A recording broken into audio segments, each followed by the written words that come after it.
মানুষের আলী আল্লাহ নবী রাহমাতুল লিল আলামিনকে নিয়ে যদি কেউ এমন মন্তব্য করে যেইভাবে মন্তব্য করলে আল্লাহর রাসূলের সম্মানের আলী হয়, আল্লাহ নবী রাহমাতুল লিল আলামিনের ইজ্জতের লাগবে হয়, রাসূলের ক্যারিয়ার নষ্ট হয়, এমন দৃষ্টিভঙ্গিতে যদি পৃথিবীর কেউ মন্তব্য করে তাহলে আল্লাহ নবী রাহমাতুল লিল আলামিনের মনেও তখন কষ্ট লাগে।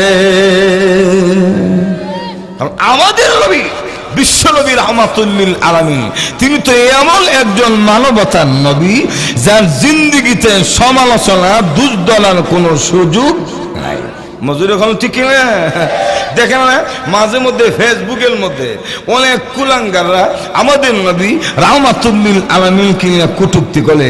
আমরা একথাটা স্পষ্ট ভাষায় বলতে পারি, যারা আমাদের নবীকে নিয়ে বিভিন্ন ভাষায় অকথ্য ভাষায় গালাগালি করে এবং মন্দচারী করে, এটা নিঃসন্দেহে বুঝবেন তার জন্মের মধ্যে দোষ আছে। আলোচনা কারণ পিতৃ পরিচয়হীন অবৈধ সন্তান ছাড়া মানবতার নবী রাহমাতুল লিল আলামিনের বিরুদ্ধে কলম ধরতে পারে না। যখন ঠিক কিনা? যখনই দেখবেন নবীর বিরুদ্ধে বলছে তখন খবর নিয়ে দেখবেন এটা কুত্তা কুত্তির মতো রুট গার্ডের জন্য মার পরিচয় দিতে পারে, বাবার পরিচয় পারে না। আরজুল এখন ঠিক কিনা?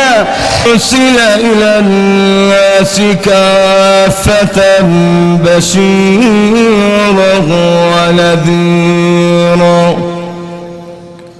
ওয়া দাঈয়ান ইলাল্লাহি বিইذনিহি ওয়া সিরাজান মুনীরা। أما بعد فقد قال الله تعالى في كلامه المجيد وفي فرقانه الحميد. أعوذ بالله من الشيطان الرجيم. بسم الله الرحمن الرحيم. إن الذين يؤذون الله ورسوله لعنهم الله في الدنيا والآخرة وأعد لهم عذابا مهينا. بارك الله لنا ولكم في القرآن العظيم ونفعنا وإياكم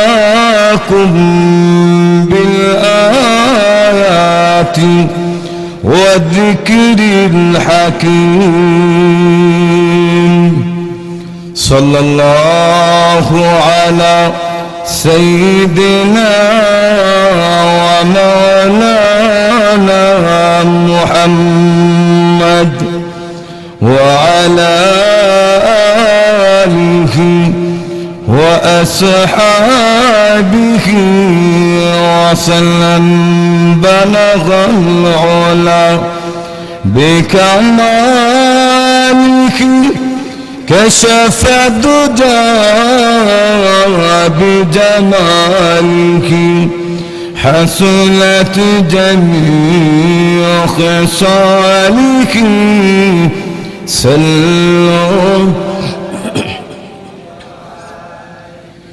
कि मोहम्मद से वफातों ने तो हम तेरी है ये जहाँ चीज है क्या तेरी لوح قلم تريها بلغ العلا بكماله كشف الدجى بجماله حصلت جميع خصاله صلوا মোহাব্বতের সাথে মানুষ আওয়াজ হচ্ছে না, আরো বাড়ায় বলেন বালাগাল উলা।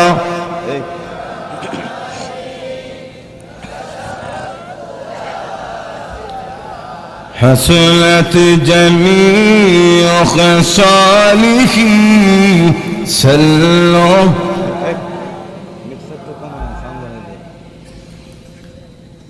خلق में अशराफ हम ये तरीम करबानी उम्मती मुहम्मदी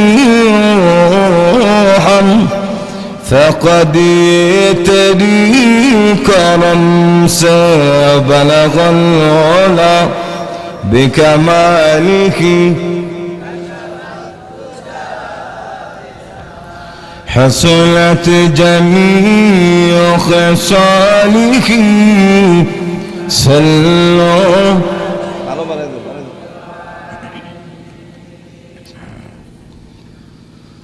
হুমায়ুপুর গ্রামের কবরবাসী রুহের মাগফিরাত কামনায় আজকের ঐতিহাসিক ইসলামী মহাসম্মেলনের পরম শ্রদ্ধেভাজন সভাপতি মঞ্চবিষ্ট জাতির কর্ণধার দেশের শ্রেষ্ঠ সন্তান হযরত উলামায়ে কেরাম, সম্মানিত সুধী সমাজ, পর্দার অন্তরালে অবস্থানরত আমার শ্রদ্ধাভাজন মা ও বোনেরা, যে মহান আল্লাহ রাব্বুল আলামিন আমাদেরকে অত্যন্ত দয়া করে দুনিয়াবি কাজ থেকে ফারেক করে আজকের ঐতিহাসিক ইসলামী সম্মেলনে সমবেত হওয়ার তৌফিক দান করেছেন, সে সত্তার কৃতজ্ঞতা জ্ঞাপন করার জন্য প্রত্যেকের গভীর থেকে শ্রদ্ধাজনিত কণ্ঠে কালিমাতুশ শুকুর আদায় করছি আলহামদুলিল্লাহ। আরো জোরে কোন আলহামদুলিল্লাহ। তুমি মিক্সার তো কমায় দাও, বাইরে যে দেয় এটা কমায় সাউন্ড বাড়ায়। আমি আপনাদের সামনে মহান আল্লাহ রাব্বুল আলামিনের শিবানী পবিত্র কোরআনুল কারীমে সূরাতুল আহজাব থেকে 57 নম্বর আয়াতে কারিমা তেলাওয়াত করেছি।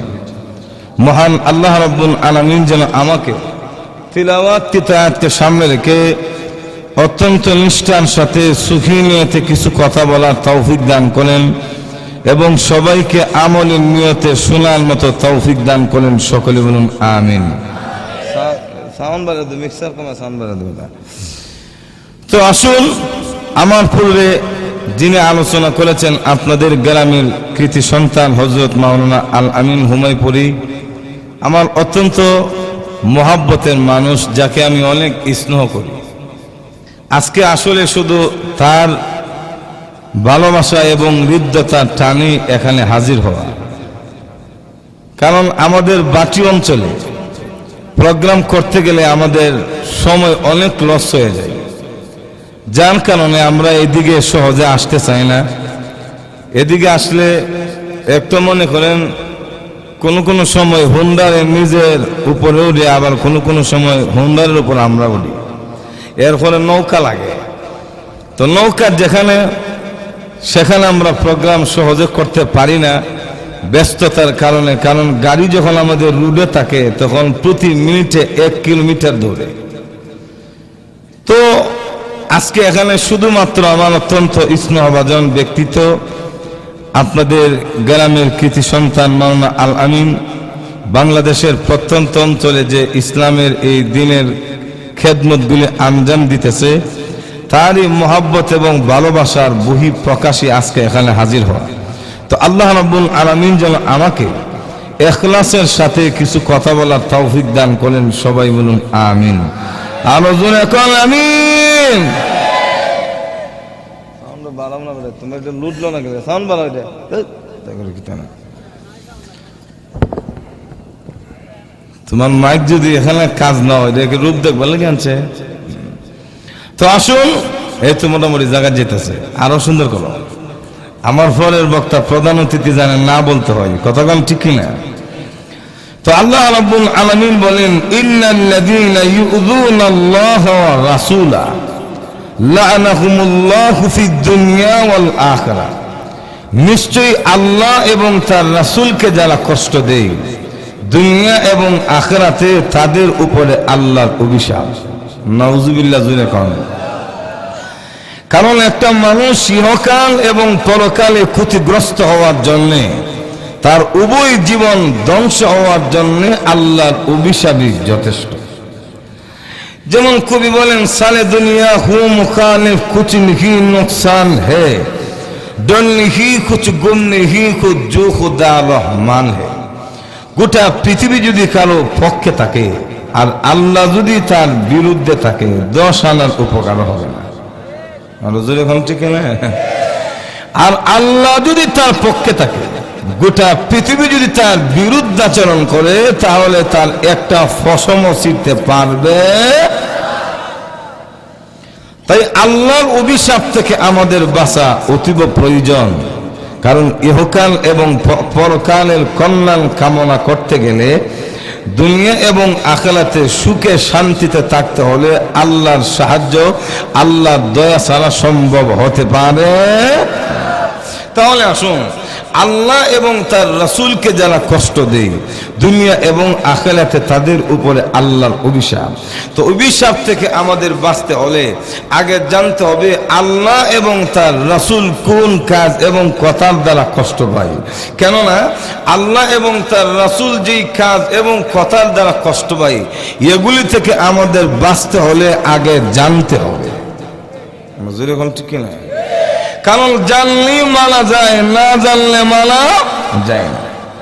কেউ যদি নামাজ সম্পর্কে জানে, ওনাকে যদি হাওরের মধ্যে ছেড়ে দেন আর জোহরের নামাজের আজান দেই, এই লোক নামাজের ওয়াক্ত হয়ে গেলে ইমাম সাহেব খুঁজার দরকার নাই, নিজে নিজেই নামাজ আদায় করতে পারবে, যেরকম পারত না। আর আরেক লোক নামাজ সম্পর্কে জানেই না, কেমনে নামাজ পড়তে হয়, মাসআলা জানে না, দোয়া কেরাত সূরা কিচ্ছু জানে না। এই লোকেরই যদি আপনার নামাজের সময় কাবা শরীফের ছাদের উপরে তুলে দেন, সে জিন্দেগি তো নামাজ পড়তে না, যেরকম পারবো নি। কেন? জানে না। এজন্য কাবার ছাদ না, কাবা শরীফের ভিতরে দিলে তার দ্বারা নামাজ আদায় করা সম্ভব হবে। তাহলে বোঝা গেল, মানতে হলে আগে জানতে হবে, জানলে মানা যায়, না জানলে মানা যায় না। তো আল্লাহ কোন কাজ এবং কথার দ্বারা কষ্ট পায়, রাসূল সাল্লাল্লাহু আলাইহি ওয়াসাল্লাম কোন কাজ এবং কথার দ্বারা কষ্ট পায়, অন্তত এগুলি আগে আমাদের আলোচনা করা উচিত, জানা উচিত। তাফসীরে জালালাইন শরীফে এই আয়াতের ব্যাখ্যায় উল্লেখ করেছে আল্লাহ কষ্ট পায় 2 কাজের দ্বারা। যেরকম কই কাজের দ্বারা? 1 নম্বর হচ্ছে কুফর, 2 নম্বর হচ্ছে শিরক। এই কুফর এবং শিরক যদি কেউ করে তাহলে আল্লাহ মারাত্মক কষ্ট পায়। তো আমাদের আগে জানতে হবে কুফর কাকে বলে এবং শিরক কাকে বলে। কেননা অনেক সময় দেখা যায় আমরা কুফর এবং শিরকের সংজ্ঞা না জানার কারণে কোন কাজটা করলে কুফর হয়, কোন কাজ বা কথার দ্বারা শিরক হয়, এটা না জানার কারণে অনেক ইমানদারদের মাধ্যমেও শিরক হয়ে যায়। মজুর এখন ঠিক না? এটা আমার কথা না, আল্লাহ কোরআনে বলেন, ওয়ামা ইউমিনু আকসারুহুম বিল্লাহ ইল্লা ওয়া হুম মুশরিকুন।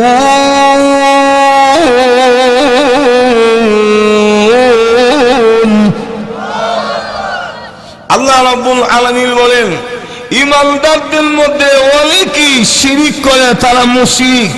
ইমানদার আবার মুশরিক হয় কিভাবে? অর্থাৎ ঈমান থাকার জন্য যে শারায়েতগুলি আছে সবগুলি সে মানে, কিন্তু মাঝে মধ্যে এমন কিছু কথা কাজ দ্বারা স্লিপ কাটে, যার কারণে কথা এবং কাজটা বলার কারণে করার দ্বারা এটা শিরিকের পর্যায়ে চলে যায়।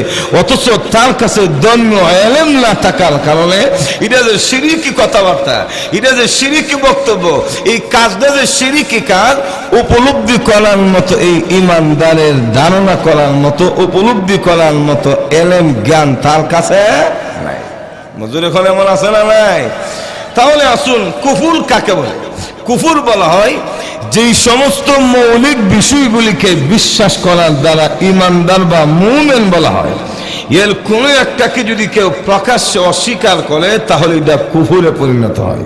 যেমন যেই কাজগুলি বা যেই কথাগুলি বিশ্বাস করার দ্বারা ইমানদার বলা হয়, সবগুলি তো বলা সম্ভব না। আমানতু বিল্লাহি ওয়া মালাইকাতিহি ওয়া কুতুবিহি ওয়া রুসুলিহি ওয়াল ইয়াউমিল আখিরি ওয়াল কাদরি খাইরিহি, এই যে আমরা এগুলি পড়লাম, ঈমান আনলাম আল্লাহর উপরে, কারণ আল্লাহকে বিশ্বাস না করলে তো ইমানদার বলা যায় না। মজুর এখন ঠিক না? ও মালাইকাতিহি, তার ফেরেশতাগণের উপরে, ও রসুলহি, আল্লাহর রসুলগণের উপরে, ওয়াল ইয়াউমিল আখির, এবং পরকালের উপরে, আসমানি কিতাব সমূহের উপরে, এই যে এমন ইত্যাদি ইত্যাদি কিছু মৌলিক ধারা আছে, এগুলির কোনো একটাকে যদি কেউ প্রকাশ্যে অস্বীকার করে তাহলে এটা কুফরে পরিণত হবে। যেরকম ঠিক না? যেমন কেউ যদি বলে ফেরেশতা দেখা যায় না, অতএব ফেরেশতা আমরা আছে বলে মানি না, তাহলে এটা কি হবে? কুফর হবে। কারণ ফেরেশতার ক্ষেত্রে না, স্বয়ং আল্লাহর ক্ষেত্রেই তো অনেকে দ্বিমত করে। জুলেখান আমার আছে না নাই? তারা বলে there is no God, God বলতে কিচ্ছু নাই। তারা যুক্তি দাঁড় করায় যেই জিনিস দেখা যায় না, ধরা যায় না, ছোঁয়া যায় না, এটা আমরা মানি না। অতএব আল্লাহকে সৃষ্টিকর্তারে দেখা যায় না, এজন্য আমরা মানি না। তো আমরা বলি তোমাদের এই যুক্তি খণ্ডন করার মতো উক্তি অথবা যুক্তি আমাদের অভাব নাই, কারণ পৃথিবীতে অনেক বস্তু এমন আছে যেগুলি দেখা না গেলেও মানতে হয়, তুমি না, তোমার 14 গোষ্ঠী মানতে হবে। আর জোরে খান, যেমন বাতাস, বলেন তো দেখি বাতাস কি দেখা যায়? আর জোরে খান, কাউকে যদি বলেন আমার বাতাস দেখান, সে কইব আসলে তোর মাথার তার তোর ছিটছে। মজুরি এখন ঠিক না?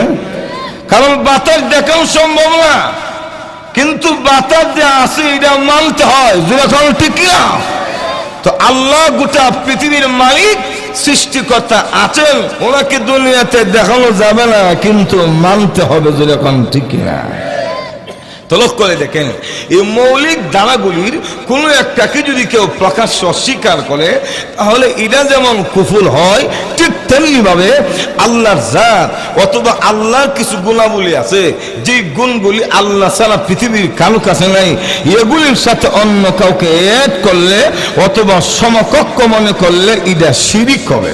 যেমন আল্লাহর জাতের সাথে শিরিক হয়। আল্লাহ কয়জন? আরো জোরে এখন না, কুল হুয়াল্লাহু আহাদ, আল্লাহ এক এবং একক, তার সাথে কোনো শরীক নাই। তো পৃথিবীতে আমরা খুঁজি দেখি 3 শ্রেণীর মানুষ আছে। এক শ্রেণীর মানুষ এক আল্লাহ বিশ্বাস করে এবং মানে, যেমন আমরা। আরেক শ্রেণীর মানুষ আছে আল্লাহই মানে না, নাস্তিক সম্প্রদায়। আরেক শ্রেণীর মানুষ আছে এক আল্লাহ বিশ্বাসী না, এরা ঈশ্বর ভগবান বহুবাদিত্ববাদে বিশ্বাসী, এরা একজন ভগবান বা ঈশ্বরে বিশ্বাসী না। তো ওই সম্প্রদায় যারা আল্লাহর জাতের সাথে শিরিক করে, তাহলে লক্ষ্য করে দেখেন কুরআন সুন্নাহর আলোকে একথা প্রমাণিত, আল্লাহ 2 জন বা একাধিক জন হতে পারে না। তো কেউ যদি বলে আল্লাহ 2 জন অথবা 3 জন অথবা বহুজন, এটা যেমন আল্লাহর জাতের সাথে শিরিক হবে, ঠিক তেমনি ভাবে আল্লাহ কিছু গুণাবলী আছে যে গুণগুলি আর কারো কাছে নাই, এগুলির সাথে অন্য কাউকে সমকক্ষ মনে করলো এটা শিরিক হবে। যেমন হায়াত দেওয়ার যে গুণ বা ক্ষমতা, এটা আল্লাহ ছাড়া পৃথিবীর আর কারো নাই। মজুরি এখন ঠিক না? আসেনি কারো হায়াত দেওয়ার ক্ষমতা? এই ক্ষমতা কার? মৌতের মালিক, রিজিক দেওয়ার মালিক, সন্তান দেওয়ার মালিক, বড়লোক বানানোর মালিক কে? কিন্তু পৃথিবীতে সমাজে কিছু বিরল প্রজাতির লোক পাওয়া যায়, যারা বিভিন্ন দরবারে যায়, বিভিন্ন ব্যক্তির পীরের কাছে যায় বড় লোক এবং সন্তান পাওয়ার আশায়। মজুর এখন আছে না নাই? কে বলে বাবা দিন, ছেলে দিন। আচ্ছা বলেন, যেই বাবা ঘুমায় আছে এই বাবা কি সন্তান দেওয়ার মতো ক্ষমতা রাখে? বাবা কেন, বাবার বাবা সন্তান দিতে পারে? সন্তান দেওয়ার মালিক কে? তাহলে লক্ষ্য করে দেখেন, সন্তান এককভাবে দেওয়ার ক্ষমতা আল্লাহর, কিন্তু কোন দরবারে কোন ব্যক্তির কাছে যদি যায় সন্তান পাওয়ার আশায় আর দেওয়ার মতো ক্ষমতা রাখে এমন ইয়াকিন এবং বিশ্বাস যদি কেউ করে, তাহলে কিন্তু এটা শিরিক হয়ে যাবে। মজুর এখন ঠিক না? শুধু শিরিক না, সে জাতির পিতার সন্তানের ভিতরেই পড়ে না। জাতির পিতাকে মজুর এখন না, বাঙালি জাতির পিতা না, মুসলিম জাতির পিতা, মিল্লাত আবিকুম ইব্রাহিম। ইব্রাহিম আলাইহিস সালাম উনি তো শিরিক করতেন না, উনিও কিন্তু সন্তানের চাহিদা মেটানোর জন্য বিভিন্ন দরবারে যায় নাই, বাবা আদম আলাইহিস সালামের কাছে গিয়ে প্রার্থনা করে নাই, বরং সন্তানের জন্য কার কাছে প্রার্থনা করেছেন? আরো উঁচু কণ্ঠে বলো। যেমন আল্লাহ কোরআনে বলেন, রব্বি হাবলি মিনাস সালিহিন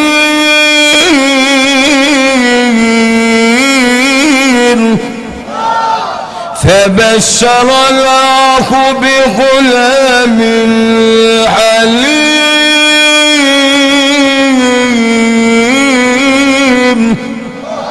রব্বি, হে আমার মালিক, হাবলি মিনাস সালিহিন, আমাকে একটা নেককার সন্তান দান করো।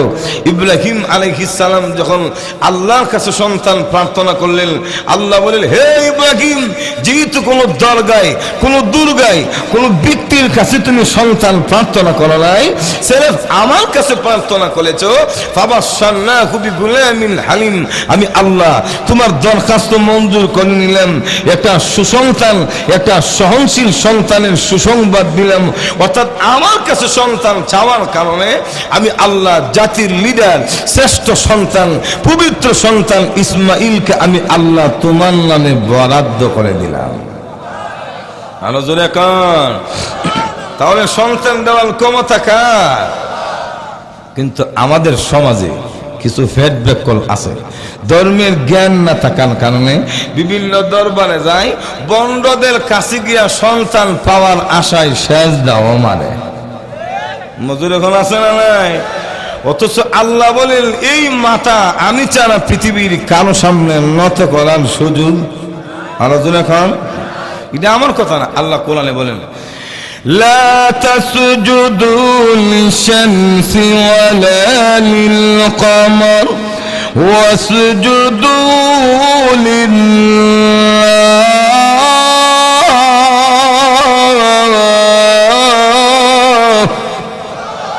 الذي خلق كل إن كنتم إياه تعبدون।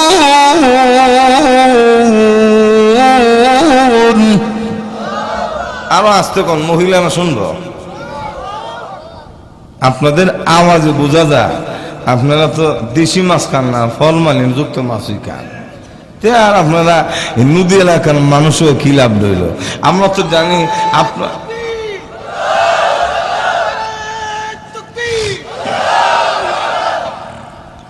আমরা তো জানি যে অন্যান্য শহর বন্দরের মানুষের চেয়ে আপনাদের ইমানও বেশি মজবুত, শরীরের শক্তিও বেশি। মজুর এখন ঠিক না? কারণ আপনারা ফরমালিন মুক্ত খাবার খান, আর আমার কাছে তো মাছ যাইতে যাইতে এটা ফ্রিজের ভিতরে রাখে একবারে সোজা করে ছাড়ে দেয়। মজুর এখন ঠিক না? হুজুর এখন আল্লাহু আকবার। বুঝছি। আর একটা স্বভাব আছে আমরা বাঙালির, আমরা কিন্তু লাভ ছাড়া কদম বাড়াই না। মজুর এখন ঠিক না? আল্লাহু আকবার জুড়ে যদি বলেন একটু জুসের সাথে হিম্মত নিয়ে ইমানি চেতনায়, লাভটা কি হবে এটা মোটামুটি আপনাদের নলেজে থাকলে, আর আমার বলতে না এমনি বলবেন। জোরে যদি বলেন আল্লাহ আকবার, তাহলে লাভটা হবে আপনার অন্তরে শক্তভাবে আঘাত লাগবে। আর অন্তরে আল্লাহ আকবার দুইটা যদি শক্তভাবে লাগে, অন্তরে যত মরিচিকা নাপাকি ময়লা আছে এগুলি দ্রুত গতিতে পরিষ্কার হয়ে যাবে। দৃষ্টান্ত দিলে বুঝবেন। ক্রিকেট খেলা দেখছেন? ক্রিকেট খেলা সামনে 3টা লাঠি, পেছনে 3টা লাঠি দাঁড় করানো, এটার নাম দিছে স্টাম্প। যেরকম ঠিক না? আবার আরেকজনের কাছে একটা বল থাকে, আরেকজনের কাছে একটা বই দেয়, এটার নাম দিছে হলো ব্যাট। যেরকম ঠিক না? এই ব্যাট নিয়ে ওই স্টাম্পে গাছ দিয়ে দাঁড়ানো, যিনি বল মারে তার টার্গেট তাকে স্টাম্প ধরে একবারে হালায় দেওয়া। এ কিন্তু ব্যাট নিয়ে দাঁড়ানো, স্টাম্প হালাইতা বাড়ি দেখাত করলাম। যেরকম ঠিক না? তো দেখবেন সে যখন স্পিড তোলার জন্য দূর থেকে দৌড়ায়া স্টাম্পের কাছে এসে একটা ডিল মারে, আর যার কাছে ব্যাট একবারে রেডি, সে যদি বাড়িটা একটু শক্তভাবে দিতে পারে তখন একবারই ছক্কা। মজুরি এখন ঠিক না? আর বাড়ি যদি শক্তভাবে না দিতে পারে তো ছক্কা কেন সাইড উঠে না, তখন 2টা রান লাগে। নজরুল এখন ঠিক না? তো শক্ত হয়ে বাড়ি দিলে যেমন ছক্কা ওঠে, ঠিক তেমনি ভাবে আপনি যদি আল্লাহ আকবার উঁচু কণ্ঠে উচ্চারণ করেন, অন্তরের মধ্যে শক্তভাবে আঘাত লাগবে। শক্তভাবে আঘাত লাগলে অন্তরের ময়লা দ্রুত গতিতে ডাউনলোড হয়ে যাবে। আল্লাহ রাব্বুল আলামিন বলেন তোমার অন্তরে শান্তিও মিলবে। এটা আমার কথা না, আল্লাহ কোরআনে বলেন। বলবো আলা বিযিকরিল্লাহি তাতমাইন্নুল কুলুব।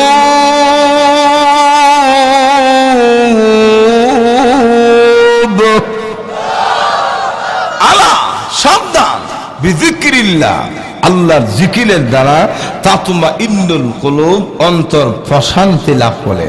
আল্লাহ রাব্বুল আলামিন বলেন, হে মুমিন তোমার অন্তরে যদি শান্তি পেতে চাও তাহলে আমি আল্লাহর নামের জিকিরটা তোমার কলবের মধ্যে বসাও। আল্লাহু আকবার।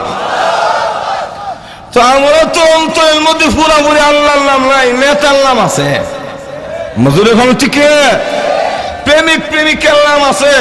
এজন্য আল্লাহ আল্লাহর রাসূলের গালি দিলে তেমন লাগে না, কিন্তু নেতার সুবিরে যদি কেউ গালি দেয় তখন আন্দোলন শুরু করে দেয়। আর অথচ আল্লাহ বলেন, হে মুমিন তোমার কলবে তো আমার ভালোবাসাটা বেশি থাকা উচিত ছিল, কারণ ইমানদারদের অন্তরে দুনিয়ার কারো ভালোবাসা বেশি থাকে না, একমাত্র আল্লাহর মহব্বত এবং ভালোবাসা বেশি থাকে। এটা আমার কথা না, আল্লাহ কোরআনে বলেন ওয়াল্লাযীনা আমানু আশাদ্দু হুব্বান লিল্লাহ।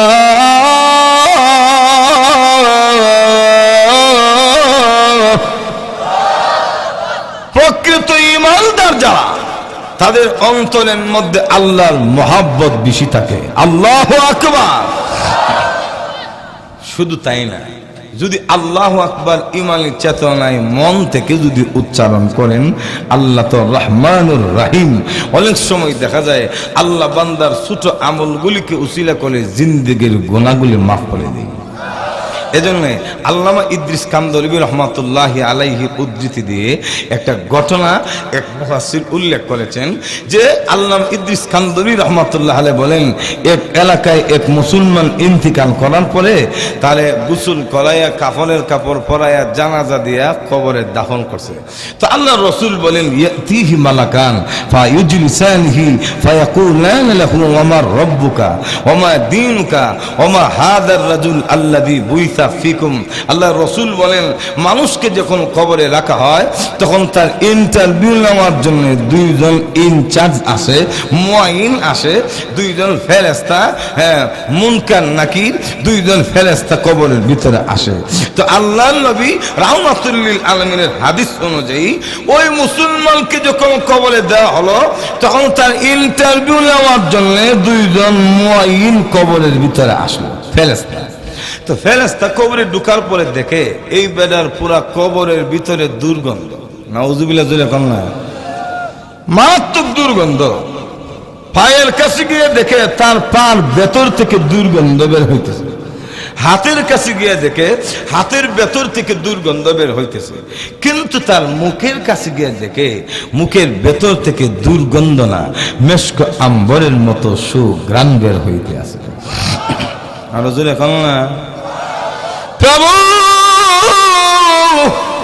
কেমন এক আশ্চর্য ধরনের মানুষকে কবলে দেওয়া হয়েছে।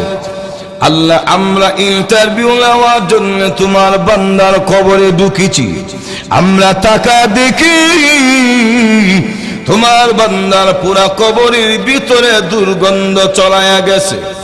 আমরা তার হাতের কাছে গিয়ে দেখি হাতের ভেতর থেকে দুর্গন্ধ বের হইতে আছে। পায়ের কাছে গিয়ে দেখি তোমার বান্দার পার ভেতর থেকে দুর্গন্ধ বের হইতেছে। প্রভু গো, কিন্তু আমরা তার মুখের কাছে গিয়ে দেখি দুর্গন্ধ নয়, তোমার বান্দার মুখের ভেতর থেকে মেশক আম্বরের মতো সুঘ্রাণ বের হইতেছে। আল্লাহ রাব্বুল আলামিন বলেন, ফেরেশতারা তোমরা আমার বান্দার গোপন বিষয়টা ওপেন করে দিয়েছো। আল্লাহু আকবার। ও ফেরেশতারা, এটা মেশক আম্বরের সুগন্ধ। আমার বান্দা একদিন ইসলামী সম্মেলনে বসে, তাফসীরুল কোরআন মাহফিলে বসে ঈমানি চেতনায় আমি আল্লাহকে ডাক দিয়েছে, আল্লাহু আকবার বলেছে। আল্লাহ মহান, আল্লাহ মহিমান্বিত, তিনি সবচেয়ে বড় বড়। আমি আল্লাহর গুণ কীর্তন করেছে, আমি আল্লাহর মহাত্ম্য প্রকাশ করেছে, আমি আল্লাহর জিকির করেছে। ওই যে আমার বান্দা আমি আল্লাহর তারিফ করেছে, জিকির করেছে, আমার কাছে এত ভালো লেগেছে, এত পছন্দ হয়েছে, আমি আল্লাহর নবীর জিকিরের সওয়াবটুকু মেশক আম্বর বানাইয়া আমার বান্দার মুখের ভিতরে টুটের নিচে গোপন করে রেখে দিয়েছি। সুতরাং যেহেতু তোমরা গোপন দ্বারে ওপেন করছো, এটার গোপন নাই, তাহলে জলদি আমার বান্দার কবরটাকে জান্নাতের বাগান বানায়া এসে পড়ো। তাহলে করে দেখুন, আল্লাহ রাব্বুল আলামিনকে যদি আমরা মন থেকে ডাক দেই লাভ আছে। যখন ঠিক না তো ভাই আমার আসুন, আল্লাহ রাব্বুল আলামিন বলেন, ইন্নাল্লাযীনা ইউযুনাল্লাহা ওয়া রাসূলাহু লা'নাহুমুল্লাহু ফিদ দুনিয়া ওয়াল আখিরা। নিশ্চয় আল্লাহকে যারা কষ্ট দেয় এবং রাসূলকে যারা কষ্ট দেয়, দুনিয়া আখিরাতে মহান আল্লাহর অভিশাপ। আমরা বুঝলাম আল্লাহ কষ্ট পায় দুই কাজের দ্বারা, কুফর এবং শিরিক করলে আল্লাহ কষ্ট পায়। তাহলে আমাদের নবী রাহমাতুল লিল আলামিন কষ্ট পাই জানার দরকার আছে না নাই? আলোচনা কান পৃথিবীর মানুষের আলী আল্লাহ নবী রাহমাতুল লিল আলামিনকে নিয়ে যদি কেউ এমন মন্তব্য করে, যেইভাবে মন্তব্য করলে আল্লাহর রাসূলের সম্মানের হানি হয়, আল্লাহ নবী রাহমাতুল লিল আলামিনের ইজ্জতের লাগব হয়, রাসূলের ক্যারিয়ার নষ্ট হয়, এমন দৃষ্টিভঙ্গিতে যদি পৃথিবীর কেউ মন্তব্য করে, তাহলে আল্লাহ নবী রাহমাতুল লিল আলামিনের মনেও তখন কষ্ট লাগে। আমাদের নবী বিশ্ব নবী রাহমাতুল লিল আলামিন, তিনি তো এমন একজন মানবতার নবী যার জিন্দেগিতে সমালোচনা দুর্দলার কোনো সুযোগ নাই। মজুর এখন ঠিক না? দেখেন না, মাঝে মধ্যে ফেসবুকের মধ্যে অনেক কুলাঙ্গাররা আমাদের নবী রাহমাতুল লিল আলামিনকে নিয়ে কটূক্তি করে। আমরা একথাটা স্পষ্ট ভাষায় বলতে পারি, যারা আমাদের নবীকে নিয়ে বিভিন্ন ভাষায় অকথ্য ভাষায় গালাগালি করে এবং মন্দচারী করে, এটা নিঃসন্দেহে বুঝবেন তার জন্মের মধ্যে দোষ আছে। আলোচনা কান, কারণ পৃথিবীর পরিচয়হীন অবৈধ সন্তান ছাড়া মানবতার নবী রাহমাতুল লিল আলামিনের বিরুদ্ধে কলম ধরতে পারে না। যখন ঠিক কিনা? যখনই দেখবেন নবীর বিরুদ্ধে বলছে, তখন খবর নিয়ে দেখবেন এটা কুত্তা কুত্তির মতো রুট গার্ডের জন্য মার পরিচয় দিতে পারে, বাবার পরিচয় পারে না। আর যখন ঠিক কিনা? তাহলে আসুন, আল্লাহ নবী রাহমাতুল লিল আলামিন আমাদের রসুলকে নিয়ে যদি কেউ কটূক্তি করে, যেইভাবে মন্দচারী করলে নবীজির শানের উপর আঘাত লাগে, এমনভাবে মন্দচারী করলে নবীর মনেও কষ্ট লাগে। কেননা আমাদের নবী রাহমাতুল আলামিন তো সর্বদিক দিয়েই পবিত্র। রসুলকে সমালোচনা করার কোনো সুযোগ নেই, ব্যক্তি জীবনে কোনো দোষ নাই, রসুলের গঠন প্রণালীতে কোনো দোষ নাই, রাজনৈতিক জীবনে কোনো দোষ নাই, পারিবারিকভাবে কোনো দোষ নাই, এবং আল্লাহ রসুলের রাষ্ট্রীয় জীবনে বিন্দু পরিমাণ দোষ ধরার কোনো সুযোগ। কারণ যদি গঠন প্রণালীর দিকে লক্ষ্য করেন, তাহলে পৃথিবীতে একটাই মানুষ পাবেন যিনি সর্বদিক দিয়ে পরিপূর্ণ সুন্দরের অধিকারী। তিনি হচ্ছেন কেবলমাত্র আমাদের নবী রাহমাতুল লিল মজুর। এখন ঠিক না? কারণ রসুলের মতো সুন্দর কোন মানুষ আল্লাহ পৃথিবীতে সৃষ্টি করেনি এবং কিয়ামত পর্যন্ত সৃষ্টি করবে না। জোরে এখন ঠিক না? তো কেউ যদি দেখতে সুন্দর হয় না, কালো হয়, তো বলতে পারবেন মুখটা একবারে কালো, টিক্কার কালির মতো। মজুর এখন ঠিক না? কেউ যদি একটু কাটো হয়, বাচ্চা, তো আমরা অনেক সময় বলি যে পরিমাণ বাচ্চারে মাটির তল দিয়ে আডে। মজুর এখন ঠিক না? আরো জন এখন। তো কেউ যদি মনে করেন বড় লিডার হয়, আর তার নেতৃত্বের জীবনে যদি কোনো ধরনের দোষ থাকে, দুর্নীতিবাজ, কথা বলছেন, দুর্নীতি করে, মসজিদ মাদ্রাসার টাকা হুরাহুলি দেয় না, মাইরা দেয়, রাস্তার টেন্ডার মঞ্জুর করলে হুরা দেয় না, কিছু চুরি করে, মজুরি করে, এমন আছে না নাই? তখন আমরা বলতে পারি বড় লিডার হলে কি তৈব, এটা তো দুর্নীতিবাজ। মজুরি খান ঠিক কিনা? কিন্তু আমাদের নবী রাহমাতুল লিল আলামিন তো এমন একজন লিডার ছিলেন, রসুলের রাজনৈতিক জীবনে বাইতুল মালে, রাষ্ট্রীয় দনাগালে যা জমা হতো, আল্লাহ রসুল নিজের জন্য না, দেশ এবং জাতির স্বার্থে আল্লাহ রসুল তা বিলীন করে দিত। আরো জোরে এখন ঠিক কিনা?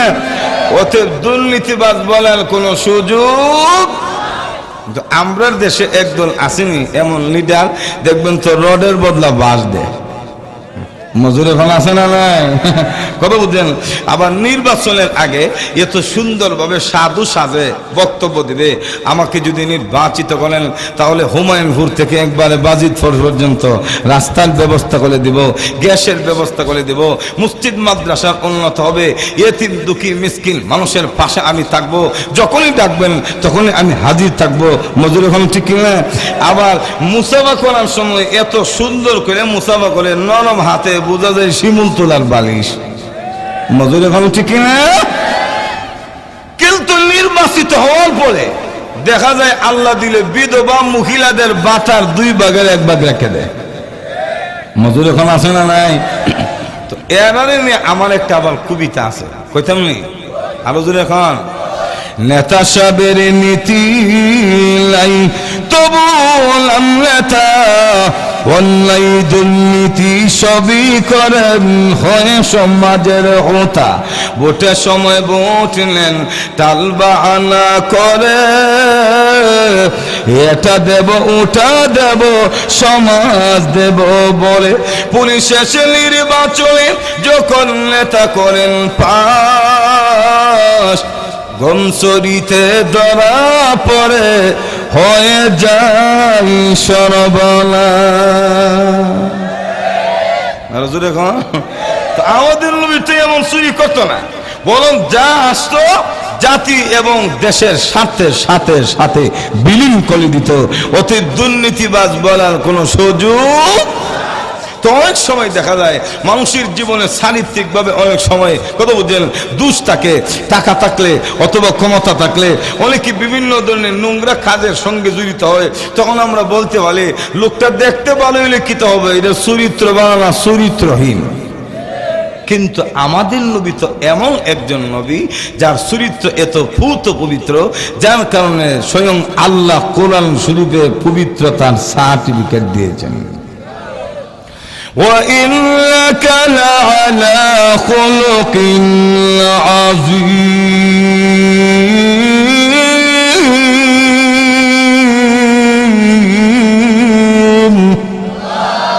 আল্লাহ রাব্বুল আলামিন বলেন, ওগো নবীজি, ওয়াইন্নাকা লাআলা খুলুকিন আযীম, নিশ্চয় নিশ্চয় আপনি মহান চরিত্রের অধিকারী। এই যে বিশ্বনবী রাহমাতুল লিল আলামিন কি মহান আল্লাহ রাব্বুল আলামিন নিজ জিম্মায় সমস্ত দোষ ত্রুটি থেকে পবিত্র করে গোটা পৃথিবীতে মানুষের জীবনের প্রত্যেক ক্ষেত্রে অনুসরণ করার জন্য মহান আল্লাহ মডেল হিসেবে প্রেরণ করেছে। ব্যক্তি জীবন থেকে পারিবারিক জীবন, সামাজিক জীবন, এমনকি রাষ্ট্র জীবন, আন্তর্জাতিক জীবনের প্রত্যেকটি অধ্যায়ে আল্লাহ নবী বিশ্ব নবী রাহমাতুল লিল আলামিনকে অনুসরণ করার জন্য মহান আল্লাহ মডেল হিসেবে নাজিল করেছে। এজন্য লক্ষ্য করে দেখুন আল্লাহ নবী রাহমাতুল লিল আলামিন উম্মতের জীবনের সব ক্ষেত্রে অনুসরণীয়। যেমন আপনি আমার হাত এবং আঙ্গুলের মধ্যে নখ আছে, জোরে কোন আছে না নাই? আলো জোরে কোন। ইসলাম বলে যখন তুমি মুসলমান হয়েছো, কালিমা গ্রহণ করেছো, আল্লাহ নবী রাহমাতুল লিল আলামিনের উম্মতের আওতার অন্তর্ভুক্ত হয়ে গেছো, তাহলে তোমার কোন একটি কাজ নবীর তরিকার বাইরে হতে পারে না।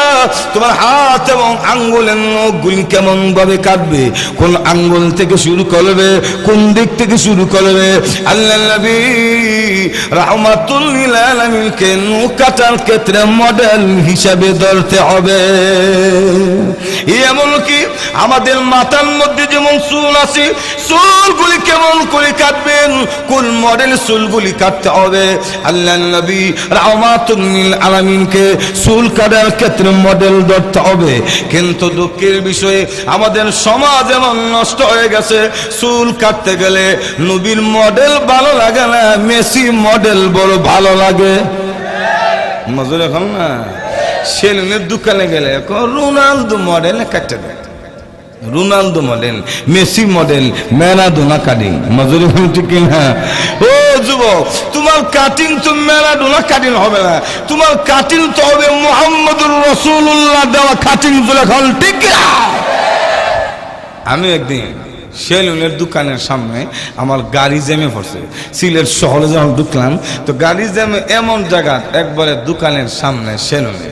এমনি আমার ড্রাইভার বল, হুজুর তাকায় দেখেন নাকি ডিস্কো কাটিং এ চুল কাটছে, এরকম আছে না নাই?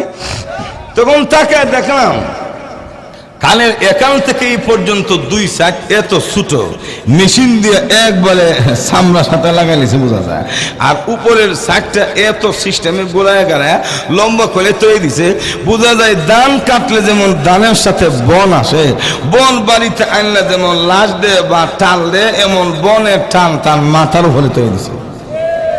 মজুর এখন ঠিক না? আর দুই সাইড দ্বারা এত ছোট মাত্র, আবার মধ্য দিয়ে এমন ছোট করে লম্বা টান দিয়ে সাদা চামড়া বাড়ি করছে, বোঝা যায় আপনাদের হুমায়ুনপুরের নদী থেকে ক্ষেতের মধ্যে পানি দেওয়ার জন্য খাল খনন করছে। মজুর এখন ঠিক না? এ যুবক, তোমার চুল তেমনি কাটতে পারো না, কারণ তুমি না মুহাম্মদুর রাসূলুল্লাহর উম্মত। তোমার প্রত্যেকটি কাজ হবে রাসূলুল্লাহকে মডেল বানায়া। জোরে এখন ঠিক না? এজন্য আল্লাহ বলেন, ওয়ামা আরসালনা মির রাসূলিন ইল্লা লিয়ুতাআ বিইذনিল্লাহ।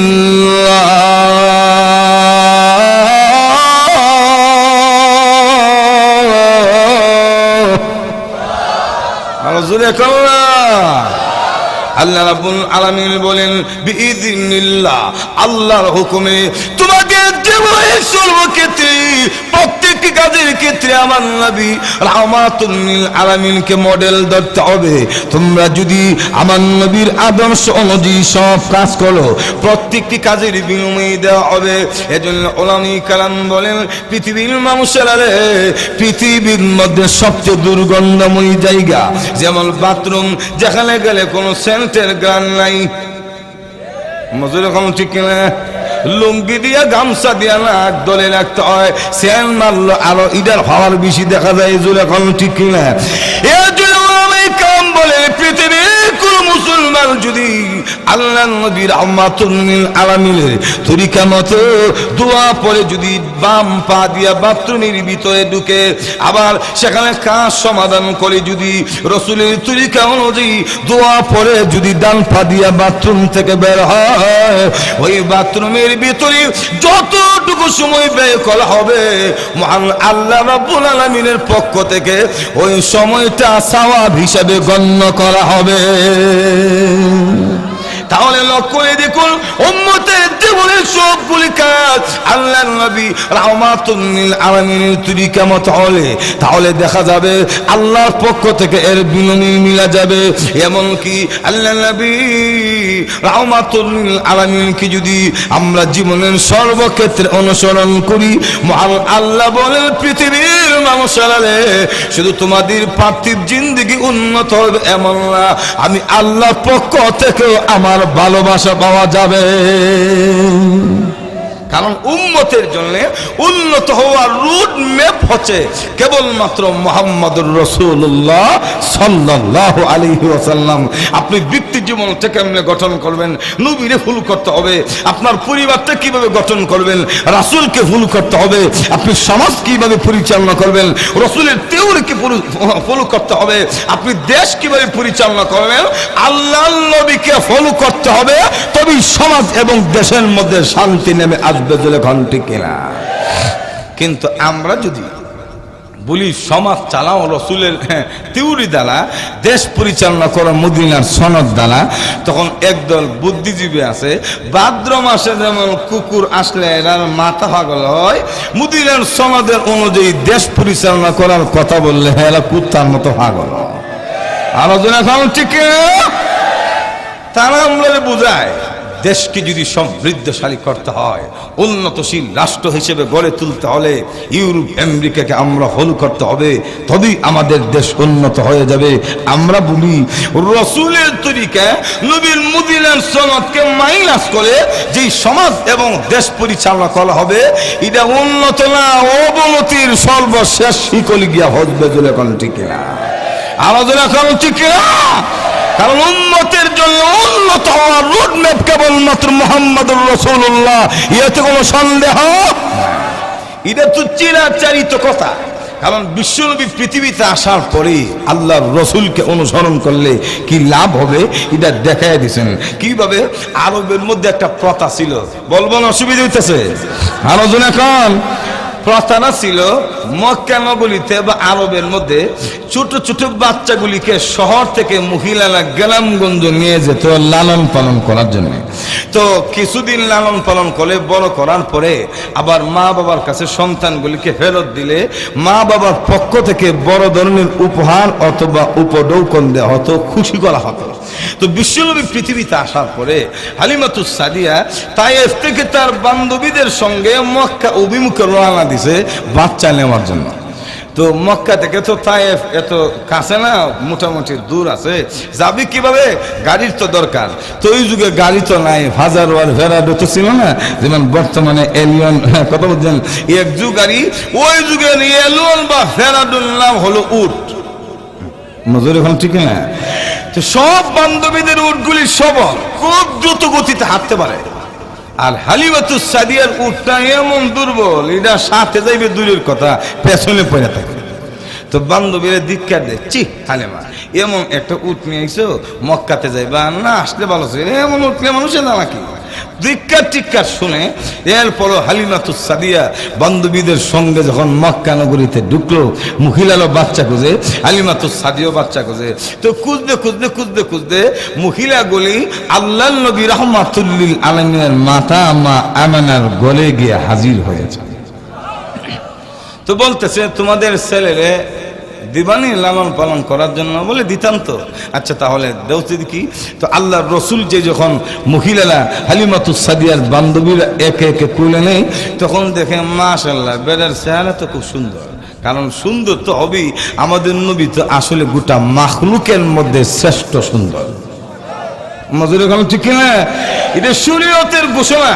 কেউ যদি আল্লাহর নবীকে সব দিক দিয়ে শ্রেষ্ঠ জানে, কিন্তু সুন্দরের দিক দিয়ে যদি শ্রেষ্ঠ মনে না করে, ঈমান থাকবে না, বেঈমান হয়ে যাবে। মজুর এখন ঠিক কিনা? কারণ আমাদের নবী ইউসুফ নবী না, ইউসুফ নবীর সে হাজার গুণ বেশি সুন্দর। তো মহিলারা কুলে নিয়ে দেখে মাশাআল্লাহ বেটা তো সুন্দর নেওয়াজা, তো জিজ্ঞেস করে ছেলের বাবা আসেনি?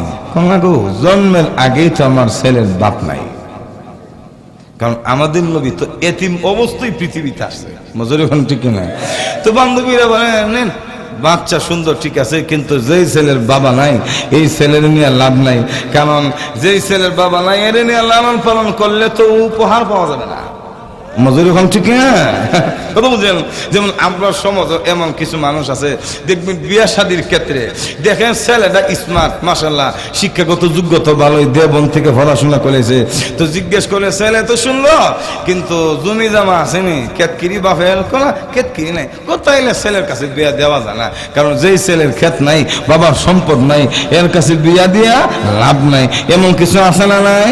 তো এমন কিছু কথা যখন আমার কানে আসে আমার মনে চায় যে ওয়াজ নসিহত মসজিদ মাদ্রাসা চাইনা উকালতির নামা যায়। কারণ এই বেটার মেয়েরে মনে চায় ক্ষেতের মধ্যে নিয়ে কি খুঁড়া দিয়া তৈরি, কারণ ওনার মেয়ের জন্য ক্ষেতের দরকার, বেটার দরকার না। মজুরি ভালো ঠিক না?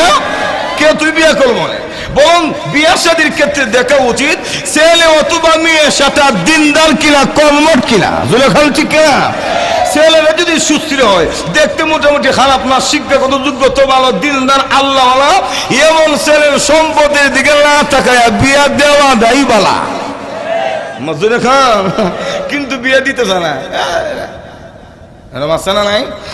তো হালিমাতুস সাদিয়ার বান্ধবীরা বলে যেই ছেলের বাবা নাই তারা নিয়ে আলাম নাই।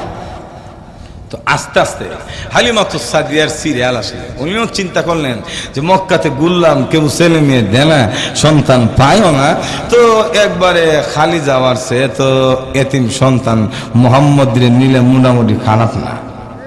মজুর এখন ঠিক না? আমরা সমাজ একটা কথা আছে না যে লাই মামার সে কানা মামা। অনেক সময় আমরা গিয়ে বলি হুজুর একটু কাঁচ ফলা দিন, তেল ফলা দিন, পানি ফলা দিন। আমরা বলি এত তাড়াহুড়া কেন? হুজুর তাড়াহুড়া মানে বাচ্চা যে আছে আলহামদুলিল্লাহ কন, এ বেটা বাচ্চা রয়েছে আমি আলহামদুলিল্লাহ কইতাম কেন? হুজুর এক যুগ হইল বিয়ে করলাম, ছেলে হবে দূরের কথা মেয়ে হইলাই, এরকম আছে না নাই? হুজুর আল্লাহ যদি ছেলে মেয়ে একবারে সুন্দর সুশীল না দিয়া অন্তত একটা নুলা ল্যাংরা বিকলঙ্গ মেয়েও দিত, মন দালে বুঝাইতাম। থাকলে সব জায়গায় গোতা দিলে রেজাল্ট ভালো হয় না। মজুরি ঠিক না? আপনার শিং আছে বেলেট দিয়ে শুকায়া শিমুল তোলার বালিশে গোতা দিন, খুব আরাম লাগবো। মজুর এখন ঠিক না? আপনার শিং আছে চাকু দিয়ে এটা একবারে সুক্কা কইরা আপনি বিদেশি কম্বলে গোতা দিন, মোটামুটি খারাপ লাগে না, ভালোই লাগবে, কিন্তু বলো দেওয়ালে গোতা দিন না। মজুর এখন ঠিক না? দেওয়ালে গুতা দিলে দেওয়াল বলবে একটা না ফাললে ছয়টা দে, আমার চুলকানি মজবে কিন্তু তোমার শিং গোলা দিয়া থাকবে না। ঠিক তেমনি আল্লাহ রসুলের বিরুদ্ধে যারা কথা বলবে সম্মান এবং ক্ষমতা থাকবে না। জুলেখান ঠিক কিনা? আমরা জুলেখান ঠিক কিনা?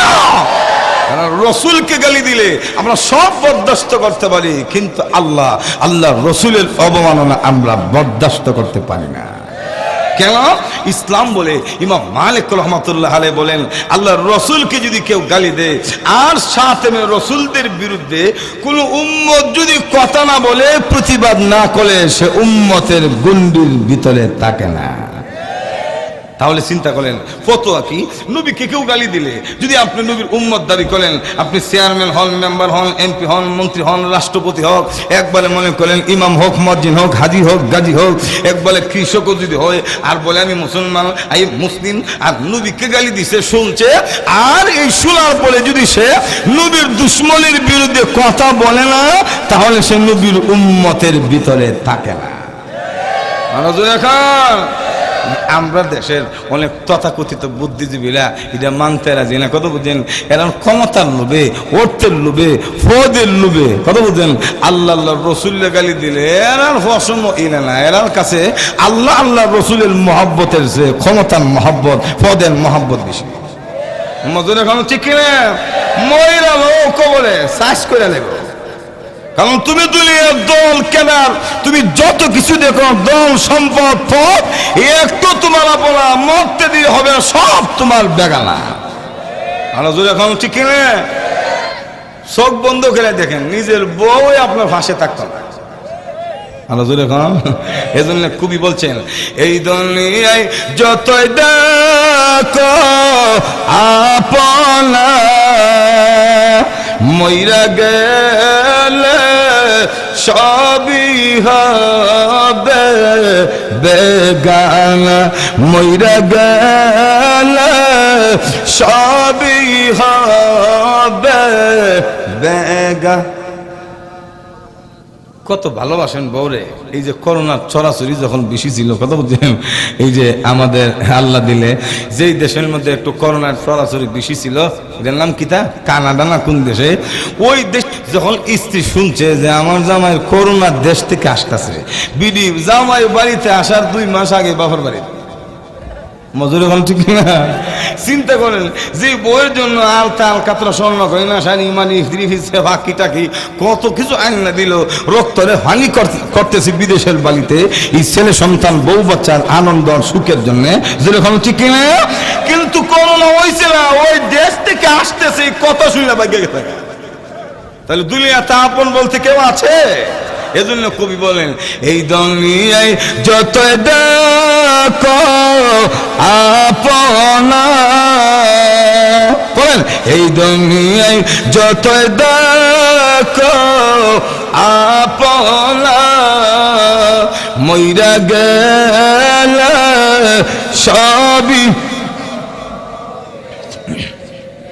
মইরা গেলে সবাই হবে বেগানা। যখন টিকিয়া বউ সাথে যাইত না, বাচ্চারাও সাথে যাইত না, কত বুঝছেন? ভাল মনে করেন একমাত্র আপনার নেক আমলটাই হবে আপনার সঙ্গী কবরের জগতে, এটাই কাজে লাগবে, ফদ আর হদবির সাইদানের কাজ হইত না। মজুর এখন ঠিক না?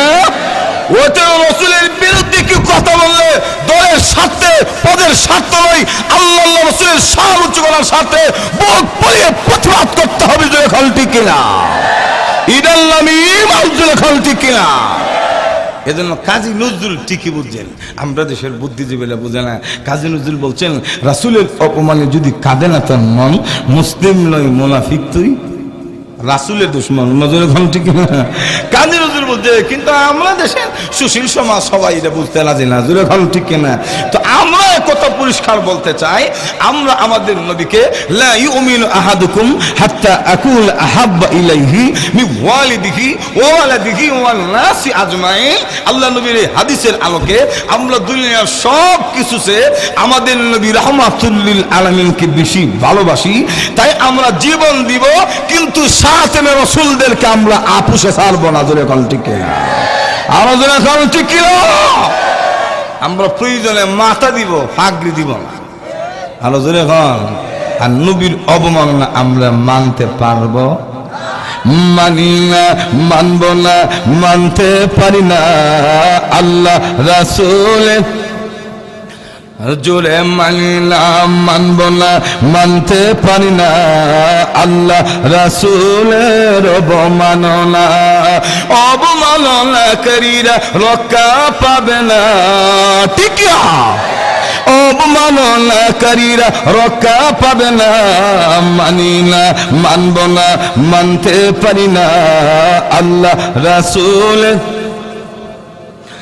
বিশ্বনবীর উম্মতেরা লোহাতে শামশির কতল করো আবু জাহেলের নাতি পুতি সাগরিদ। বিশ্বনবীর উম্মতেরা লোহাতে শামশির কতল করো আবু জাহেলের নাতি পুতি সাগরিদ।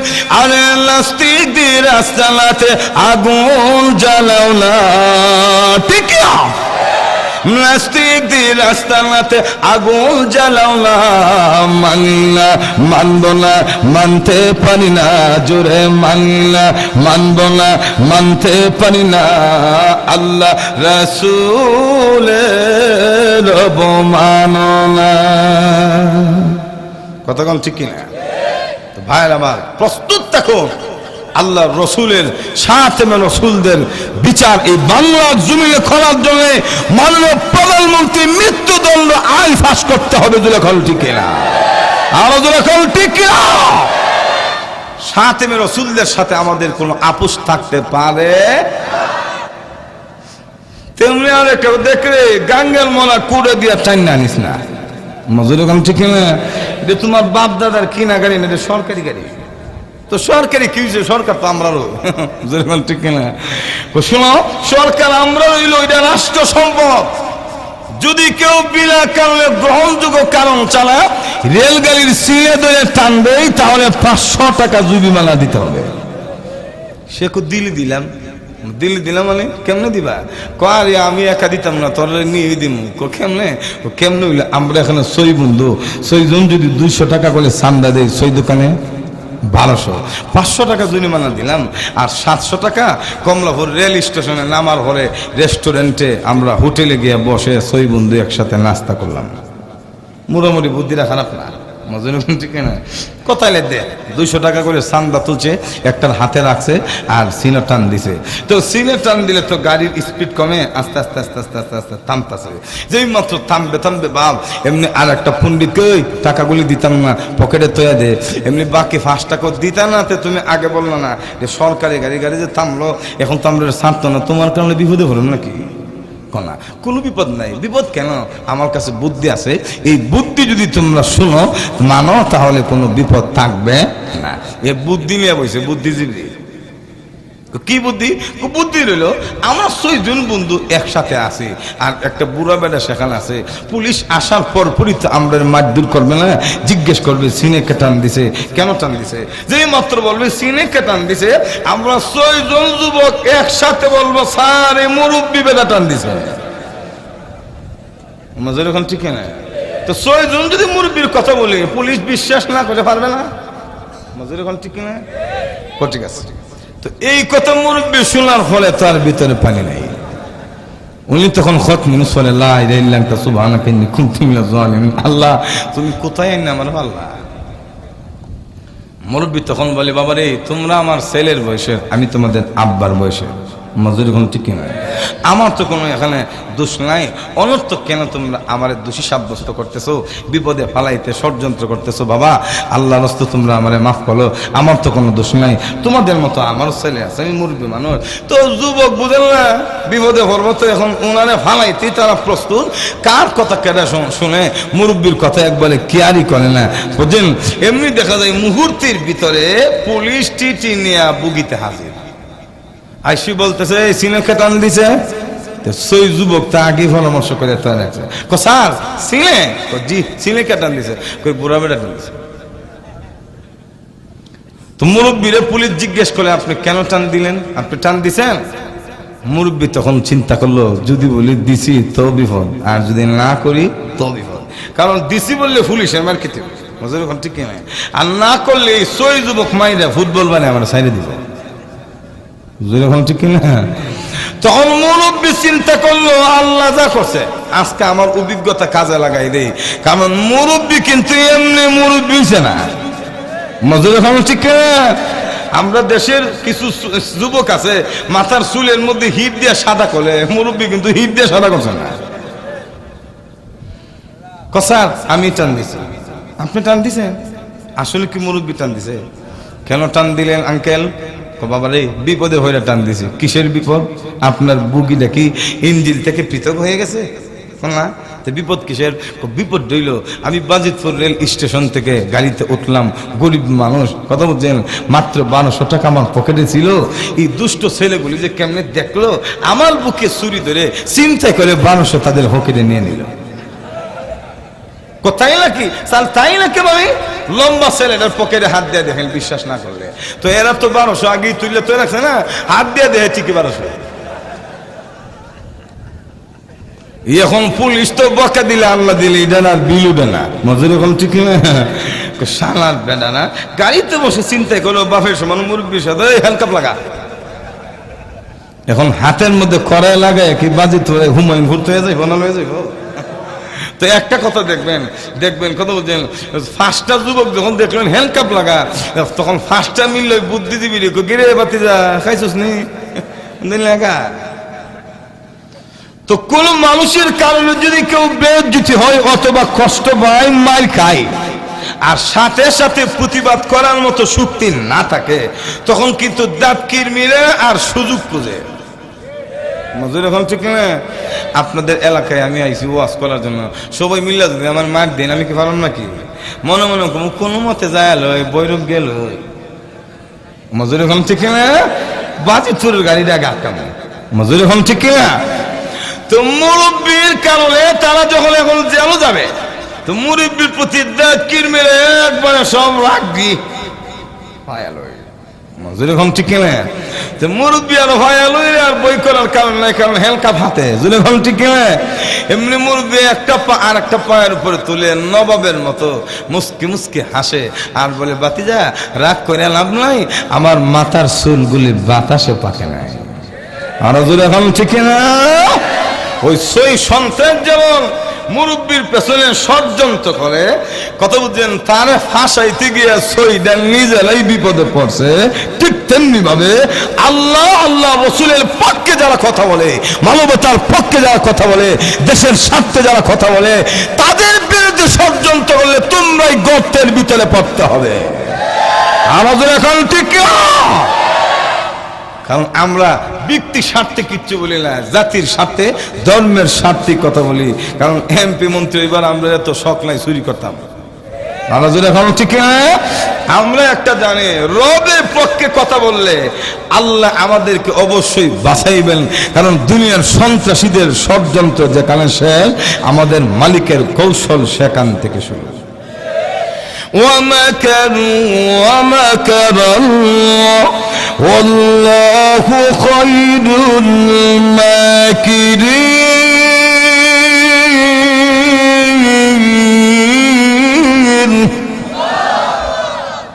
তোমাদের ষড়যন্ত্র যেখানে শেষ, আমাদের মালিকের কৌশল সেখান থেকে জোরে খান ঠিক না? ওতে লক্ষ্য করে দেখেন, বলতে চাচ্ছিলাম আমরা আমাদের নবীকে আমাদের জীবনের চেয়ে বেশি ভালোবাসি, আর নবীর জন্য ভালোবাসা, রসুলের ইজ্জত রক্ষা করা, এটা আমরা ইমানি দায়িত্ব। যখন ইসলামের বিরুদ্ধে কথা হবে, কোরআনের বিরুদ্ধে কথা হবে, তখনই প্রতিবাদ প্রতিরোধ গড়ে তুলতে হবে। জোরে এখন ঠিক না? আমাদের এখন ঠিক না?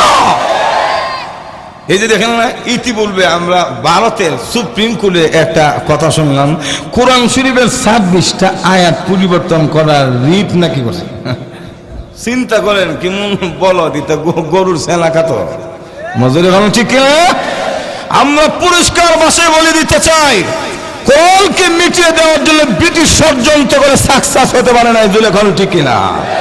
কোরআনকে মিটিয়ে দেওয়ার জন্য খ্রিস্টানরা ষড়যন্ত্র করে সাকসেস হতে পারে নাই, অতএব তোমরা হতে পারবে না। নরেন্দ্র মোদীজি আপনার সুপ্রিম কোর্টে কোরআন শরীফের 26টা আয়াত না, একটা আয়াতকে পরিবর্তন করার ষড়যন্ত্র করলে গোটা বিশ্ব মুসলিম তোমাদেরকে প্রত্যাখ্যান করবে। যে এখন ঠিক না? আর যে এখন ঠিক না?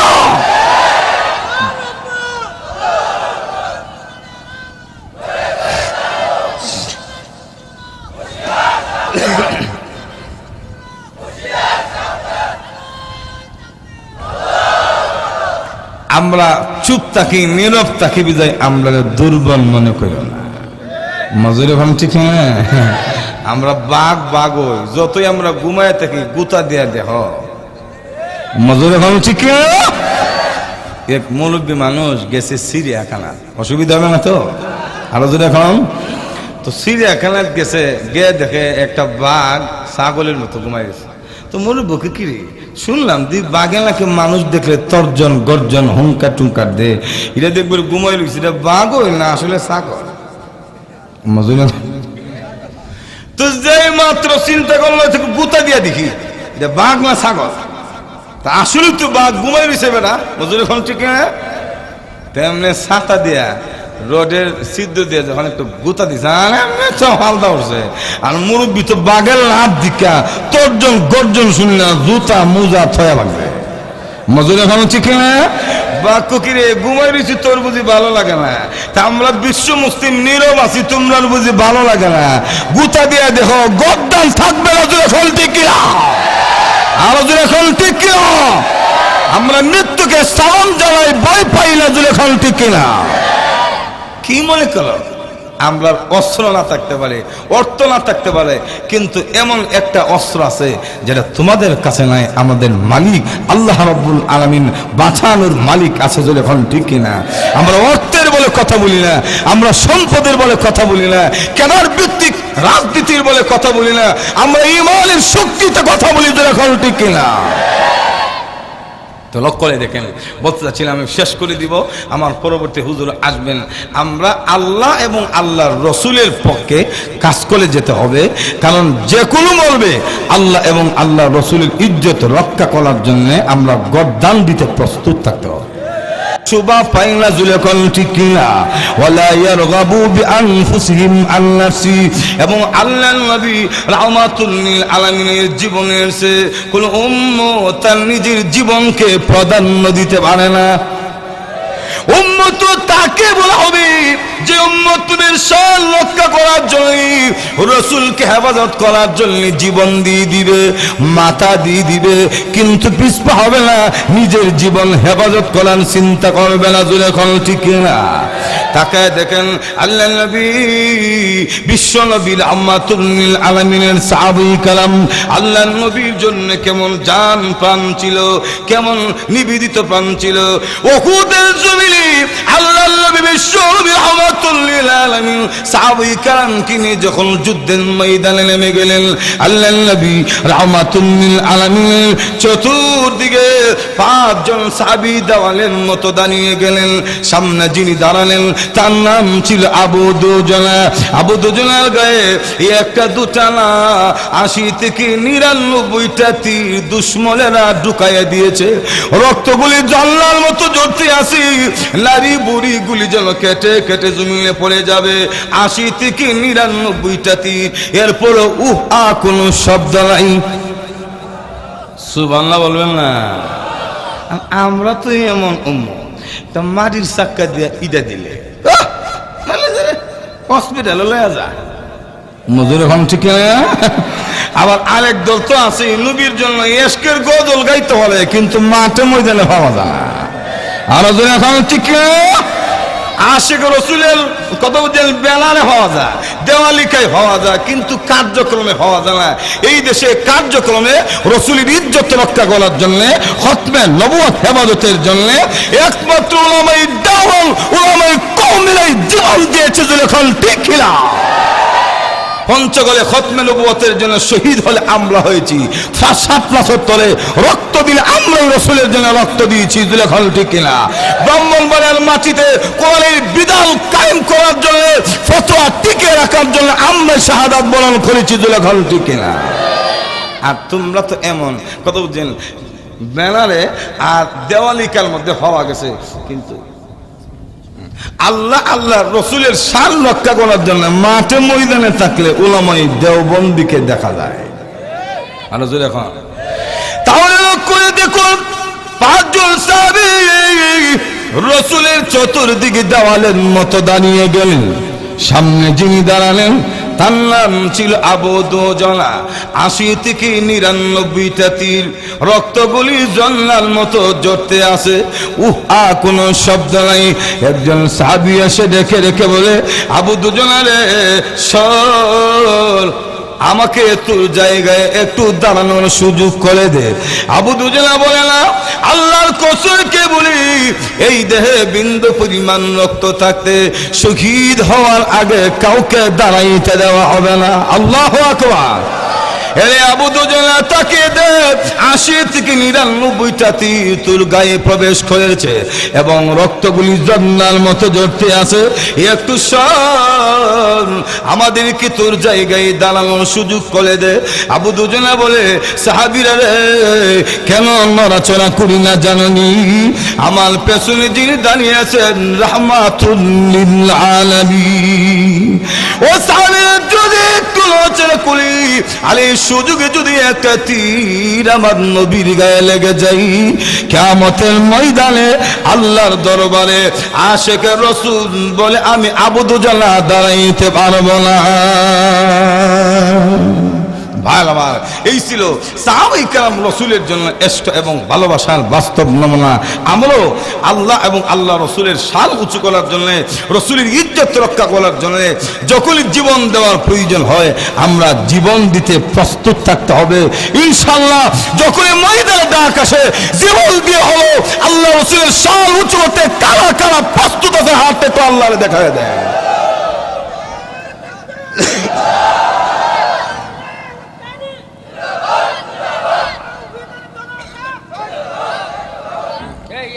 ওয়াখির দাওয়ানা আনিল হামদুলিল্লাহি রাব্বিল আলামিন। সময়টা উপস্থিতি কেউ রাখবেন না।